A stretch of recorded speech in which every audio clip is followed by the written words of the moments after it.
J'utilise une impression universelle microporeuse isolante et primaire d'accroche en phase aqueuse, tu vois.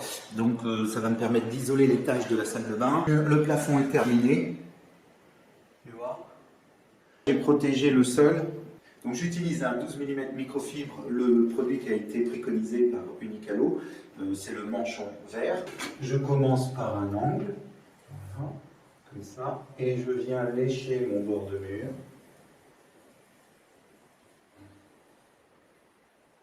Sans dépasser sur le plafond est peint. Donc mon objectif premier est de me rapprocher le plus possible du mur sans déborder dessus.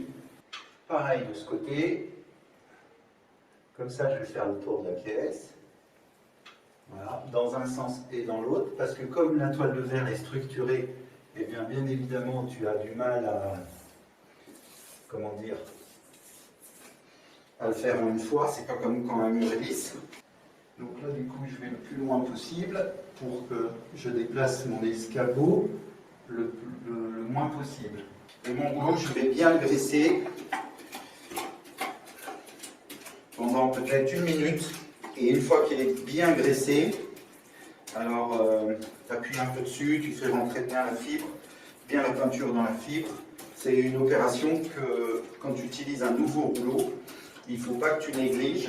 Mais si tu étais en finition avec un nouveau rouleau tout neuf, ou un rouleau qui n'était pas avec de la peinture, tes premiers coups de rouleau ne seront pas du tout les mêmes qu'à partir du 10e. Donc là, ce que je fais, c'est que j'enlève ma corde.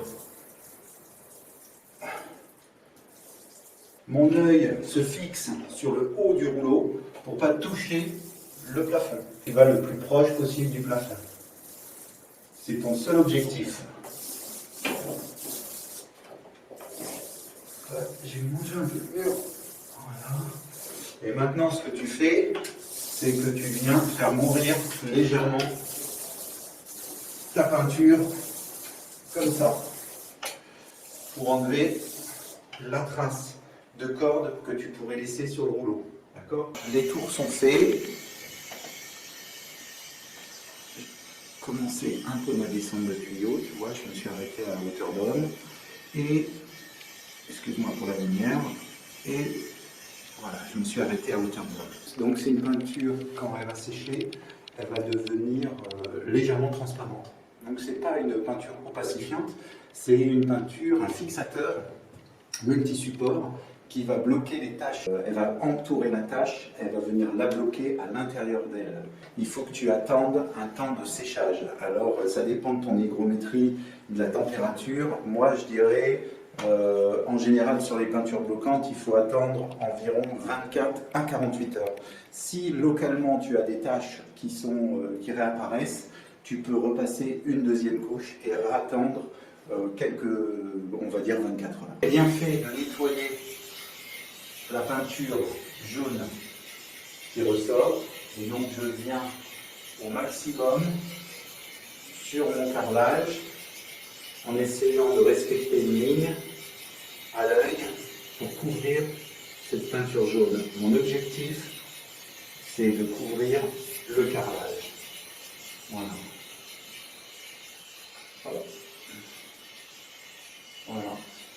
Et je viens enlever ma corde le plus proche possible. J'enlève ma corde et je viens appliquer ma peinture. Pareil pour ce mur-là. Le plus proche possible sans toucher le mur.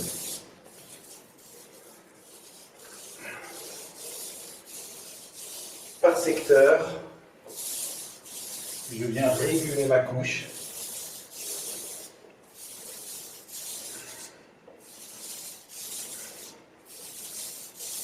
Comme ça.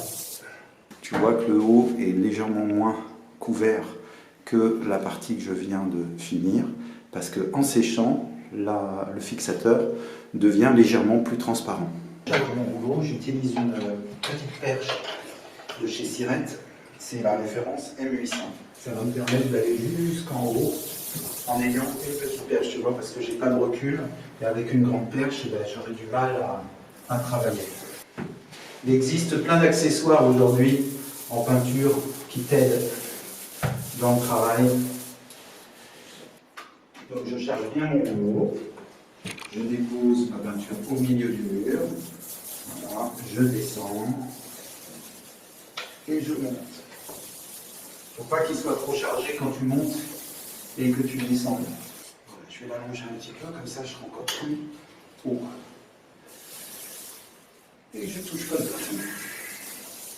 Cette vidéo est terminée, merci de l'avoir regardée jusqu'au bout. Pour voir la suite, c'est ici. Pour voir la playlist complète, c'est là. Et évidemment, abonne-toi, c'est juste ici. Salut!